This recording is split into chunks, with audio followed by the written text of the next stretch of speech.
लिव्हरच्या आजारांपासून तुम्ही त्रस्त आहात का? कावीळ, फॅटी लिव्हर, लिव्हर सिरोसिस, पोटात पाणी साचणे, जलोदर, लिव्हर फेल्युअर किंवा हिपेटायटिस? आता काळजीची गरज नाही, कारण आयुर्वेदात आहे यावर परिणामकारक उपाय. कोल्हापूर जिल्ह्यातील शिरोळ तालुक्यातील घोसरवाड येथे स्थित Krishna Ayurvedic hospital and research centre.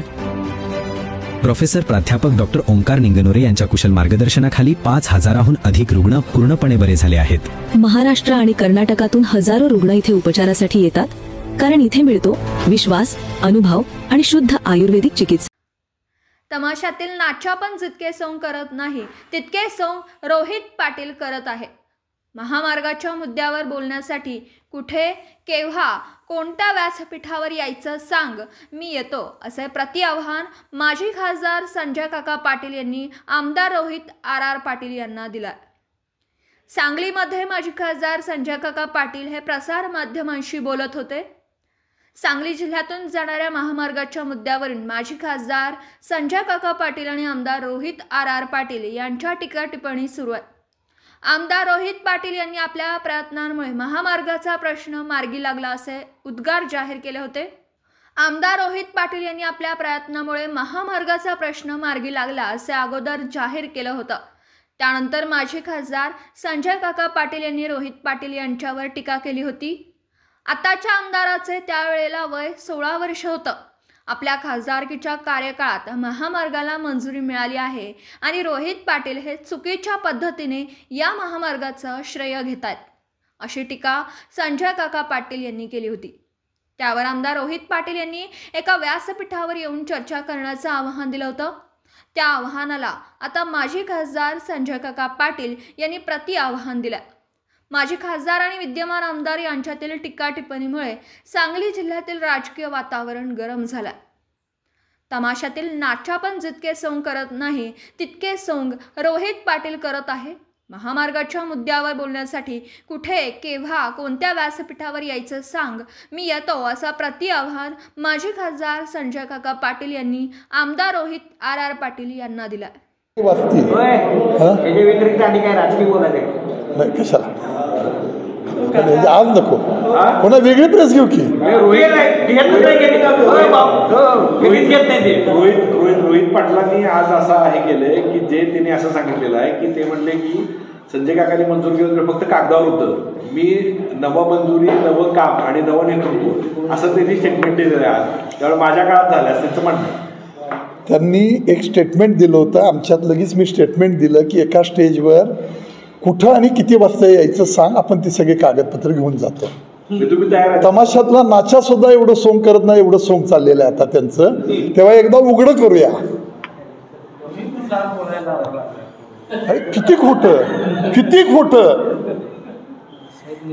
3 ते निघाले ना, निघाले 3. हे बघा, तुम्हाला आता पटणार नाही, विटा टू काकडवाडी फाटेपर्यंत म्हणजे त्या पंढरपूर रोडपर्यंत 4 पदरी रोड मंजूर करून घेतला आहे. बायपास आम्ही 3-4 बायपास बघितले होते त्यांनी सर्वे करताना.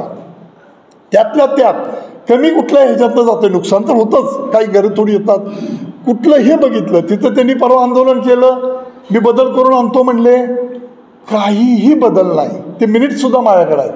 आणि कागदावरचा रस्ता तिकडनं नगरपासून काम होत आलं आहे, मनमाडपासून.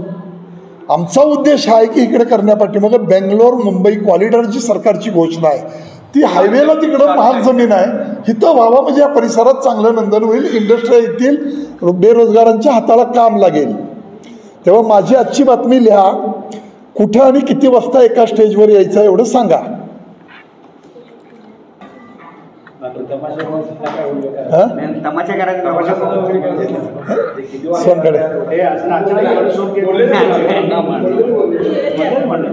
हो यायला लागले राजशेट्टी, 2 मिनिटं निघाले. अवकाळी पाऊस, अतिवृष्टी यामुळं खूप मोठं राज्यामध्ये नुकसान झालेलं आहे. त्यातल्या त्यात सांगली जिल्ह्यामध्ये द्राक्ष बागेंचं सुद्धा मोठ्या प्रमाणामध्ये नुकसान झालं आहे, ऊस पिकांचं मोठ्या प्रमाणामध्ये नुकसान झालं आहे. आणि अशा वेळेला शासनाची मदत ही 2 तालुक्यात मिळून साधारण 60-61 कोटी रुपयापर्यंत आलेली आहे. त्याचा पाठपुरावा करून त्या दृष्टिकोनातून लवकरात लवकर शेतकऱ्यांना मिळावे यासाठी काही आम्ही प्रश्न हाती घेऊन आंदोलनही उभा राहिली. पण आज शेतकऱ्यांच्या पुढचं मोठं संकट आहे की द्राक्ष बागायतदार आणि डाळिंब बागायतदार हा मोठ्या अडचणीत सापडला आहे. परवा CM साहेबांची आणि ह्या सगळ्या शेतकरी नेत्यांची बैठक झाली. त्यामधला वृत्तांत असा माझ्या कानी आला की जूनला आपण ते करूया. जून ही कट ऑफ डेट होईल. मार्च नंतर थकबाकी झाल्यानंतर NPA व्हायला 3 महिने लागतात. त्यामुळे जूनची तारीख धरली. पण आमची ही मागणी आहे की सरसकट कर्जमाफी व्हावी की जे त्यांनी आश्वासन दिलेलं आहे. आणि या संबंधामध्ये द्राक्षाच्या संबंधामध्ये डाळिंबाच्या संबंधामध्ये काही चळवळीत काम करणारे नेते आणि काही त्यावर अभ्यास करणारे हुशार माणसं, अभ्यास करणारे शास्त्रज्ञ म्हणू आपण, ती माणसं बोलवून एक चर्चासत्र घेतोय. जी कमिटी नेमलेली आहे मुख्यमंत्री महोदयांनी प्रवीण परदेशी साहेबांच्या नेतृत्वाखाली, त्या कमिटीला सुद्धा आम्ही प्रेझेंटेशन देतो की द्राक्ष बागायतदारांची अवस्था काय आहे, किती कर्ज आहे.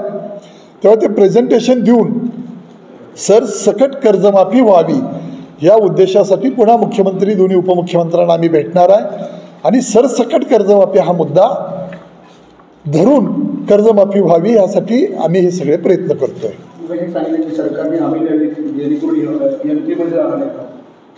जर जूनला लोकांनी मार्चला पैसे नाहीत भरणार नाहीत, पैसे नाहीत म्हणून भरणार नाहीत, पण ते खाती सगळी खाती ती NPA जातील आणि पुन्हा त्या शेतकऱ्यांना दुसऱ्या बँकेकडून किंवा कोणाकडून कर्ज घ्यायचं झालं तर मिळणार नाही.